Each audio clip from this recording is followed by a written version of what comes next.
கைத்தறித்துறை சரிவை நோக்கி சென்று கொண்டிருப்பதால் அதனை மேம்படுத்த நடவடிக்கை மேற்கொள்ளப்படும் என தெரிவித்துள்ள அமைச்சர் விஜய் பாலாஜி, பொங்கல் நாளில் வழங்கப்படும் வேஷ்டி சேலைகளில் கைத்தறிக்கு முக்கியத்துவம் வழங்கப்படும் என உறுதிமொழி அளித்துள்ளார்.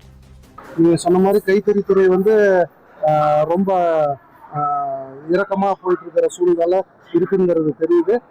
அதை மேம்படுத்துறதுக்கு என்னென்ன வழிவகையோ அதை செய்யணும்னு ஒவ்வொரு விஷயமா ஆய்வு பண்ணிட்டு இருக்கிறோம்.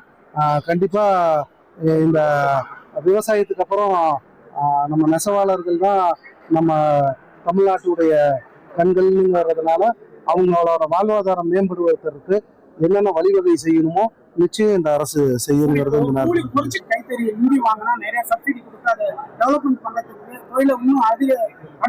கண்டிப்பா நிச்சயமா இப்பதான் வந்திருக்கிறோம். அதுக்குதான் ஒவ்வொரு விஷயமா ஆய்வு பண்ணிட்டு இருக்கிறோம். நிச்சயமா நீங்க நினைக்கிறத கண்டிப்பா நடத்துறோம்.